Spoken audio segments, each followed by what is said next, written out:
भगवान के अनेकों ज्योतिर्लिंग की चर्चा श्री ब्रह्मा जी श्रवण करा रहे हैं।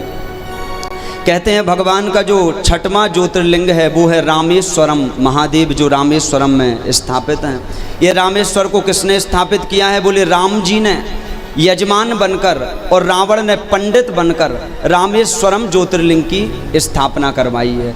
यजमान बने हैं राम जी और पंडित बना है रावण। यहाँ पे संक्षिप्त में राम जी का चरित्र लिखा है, इसे आप सभी संक्षिप्त में मैं राम कथा आपको सुना रहा हूँ, इसे प्रेम से आप श्रवण कर लीजिए। मेन बातें मैं आपको राम कथा की श्रवण करा देता हूँ। ब्रह्मा जी बोलते हैं कि अज के पिताजी थे रघु। अज रघु के पिताजी हैं, अज के पिताजी हैं रघु। अज के जो बेटे हैं वो हैं दशरथ जी महाराज। और दशरथ जी महाराज जो थे उनकी कोई संतान नहीं थी दशरथ जी महाराज की। यहाँ संक्षिप्त में राम कथा है, इसलिए मेन बातें मैं आपको बता देता हूँ।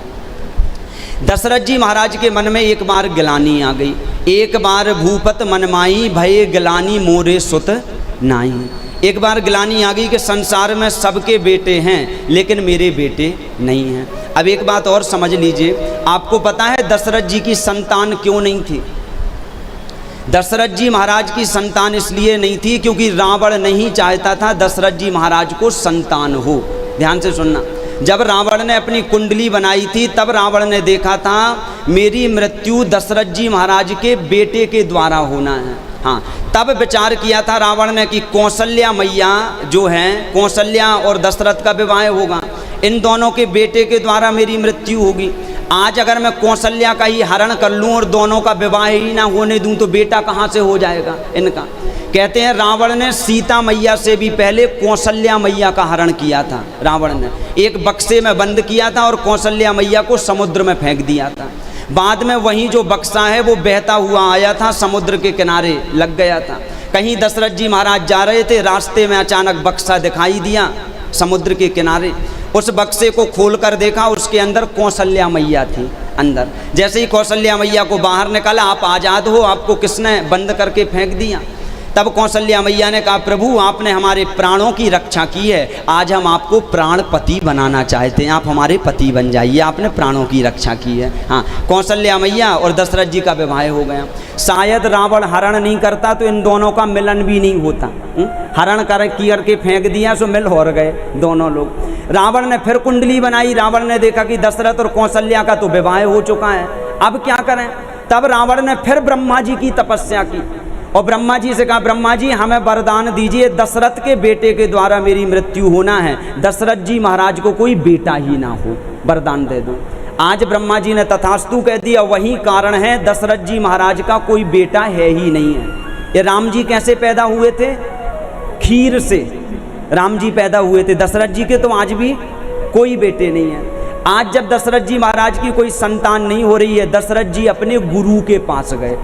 माता जी, जीवन में सही दिशा अगर हमें कोई दिखा सकता है तो हमारे गुरु दिखा सकते हैं।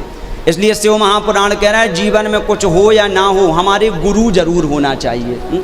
कई लोगों को आपने देखा होगा उनके गुरु नहीं रहते हैं, गुरु दीक्षा उनने नहीं ली रहती है।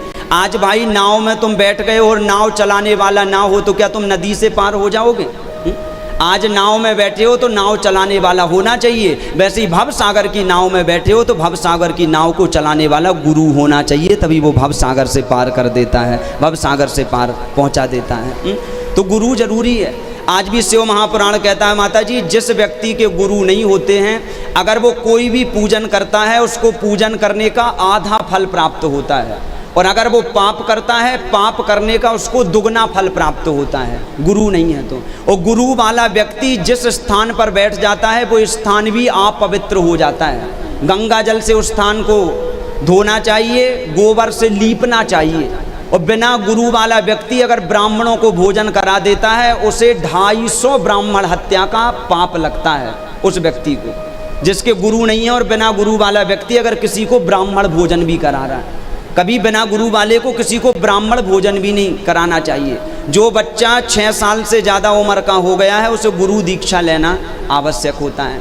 अब दशरथ जी महाराज गुरु जी के पास गए। आपको संक्षिप्त में पूरी राम कथा सुना रहा हूँ, मेन बातें। गुरु जी से कहा गुरु जी हमारी कोई संतान नहीं है, हमारे मन में गिलानी हो गई है। और गिलानी भी क्यों हो गई वो भी सुन लीजिए।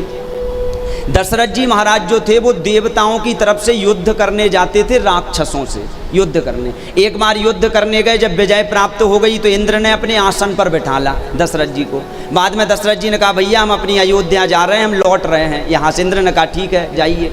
जैसे ही विदा किया और दशरथ जी महाराज इंद्र की नगरी से बाहर आए, उन्हें याद आया धनुष बाण तो मैं अंदर ही भूल के आ गया, अंदर ही है।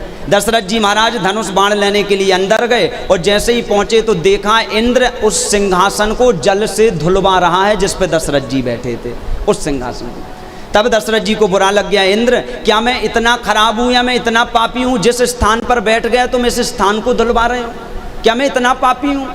तब इंद्र ने कहा दशरथ जी बुरा मत मानना, लेकिन स्वर्ग में बिना संतान वाला व्यक्ति जिस स्थान पर बैठ जाता है वो स्थान भी इतना पवित्र हो जाता है, कभी उस स्थान को बिना धुले किसी और को बिठालना नहीं चाहिए उस स्थान पर, और आपकी कोई संतान नहीं है। जैसे ही दशरथ जी महाराज ने ये बात सुनी, मन में ग्लानि आ गई, आज मेरी भी संतान होती कभी मुझे अपमान किसी का ना सहना पड़ता।